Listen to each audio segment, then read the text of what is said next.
আগামীকাল দেশের ২৩তম রাষ্ট্রপতি নির্বাচনের ভোট গ্রহণ। দুপুর ২টা থেকে বিকেল ৫টা পর্যন্ত জাতীয় সংসদ ভবনে ভোট দেবেন সংসদ সদস্যরা। প্রধান নির্বাচন কমিশনার এম নাসির উদ্দিন জানিয়েছেন, তাৎক্ষণিকভাবে ফলাফল ঘোষণার পর দ্রুত সময়ে গেজেট প্রকাশ করা হবে।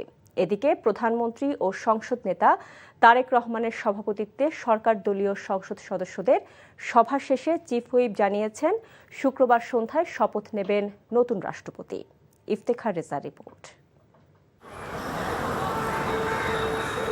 ১৯৯১ সালের পর এবারই প্রথম রাষ্ট্রপতি পদে অনুষ্ঠিত হতে যাচ্ছে নির্বাচন, যাতে সরাসরি ভোট দেবেন সংসদ সদস্যরা। সরকার দলের প্রার্থী মির্জা ফখরুল ইসলাম আলমগীরের বিপরীতে বিরোধী জোট থেকে নির্বাচন করছেন অবসরপ্রাপ্ত কর্নেল অলি আহমদ। রাষ্ট্রপতি নির্বাচনের শেষ মুহূর্তের সার্বিক প্রস্তুতি তুলে ধরে প্রধান নির্বাচন কমিশনার ভোটের স্বচ্ছতা বজায় রাখার প্রতিশ্রুতি দিয়ে বলেন, সংখ্যাগরিষ্ঠ ভোটারের সমর্থনের ভিত্তিতেই বিজয়ী ঘোষণা করা হবে এবং দ্রুততম সময়ে গেজেট প্রকাশ করবে নির্বাচন কমিশন। ২৪ অগাস্টে আপনাদের দেখতে যেটা কনক্লুড হলো এবং একজন রাষ্ট্রপতি মেয়াদ শেষের আগে পদত্যাগ করলেন, সুতরাং এখানে কে রাষ্ট্রপতি হবেন, এখানে এইটা একটা সবার একটা আগ্রহের কেন্দ্রবিন্দুতে আছে। তো হ্যাঁ, ভোট কালকে হয়ে যাবে। ওখানে নির্বাচন চলাকালীন আমাদের উপস্থিতিতে কেউ প্রচারণা করতে পারবে না ওখানে।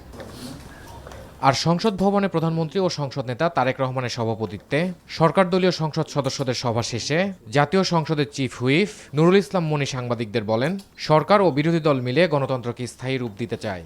রাষ্ট্রপতি নির্বাচনে ভোটের মধ্য দিয়ে নতুন করে গণতান্ত্রিক যাত্রা শুরু হবে বলেও জানান তিনি। আগামীকালকে সবাই আমরা ১:৩০টার মধ্যে এখানে উপস্থিত হবো ইনশাআল্লাহ। ২টা থেকে ভোট শুরু হবে, ৫টার মধ্যে ভোট গণনা হবে। যে নির্বাচন শুরু হওয়ার ৫ মিনিট আগে থেকে আমাদের লাইভ টেলিকাস্ট হবে এবং মাননীয় মহামান্য রাষ্ট্রপতি এবং স্পিকার, মাননীয় প্রধানমন্ত্রী এবং বিরোধী দলীয় নেতা এবং যদি কোনো সদস্য যিনি আমাদের মির্জা ফখরুল ইসলাম আলমগীর হিসেবে আছেন তিনি ভোট দেওয়া, ওগুলো আমরা লাইভ দেখাবো। তারপর সব রেকর্ড করা হবে। আবার নির্বাচন শেষ হবার 5 মিনিট আগে আমরা সেই লাইভ শুরু করব।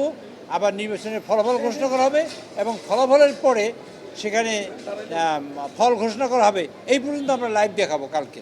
চিফ হুইপ আরও বলেন, ২১ আগস্ট সন্ধ্যা ৭:৩০টায় বঙ্গভবনের দরবার হলে রাষ্ট্রপতির শপথ গ্রহণ অনুষ্ঠিত হবে। আগামীকালকে একটা ইফতেখার রেজা, এনটিভি নিউজ, ঢাকা।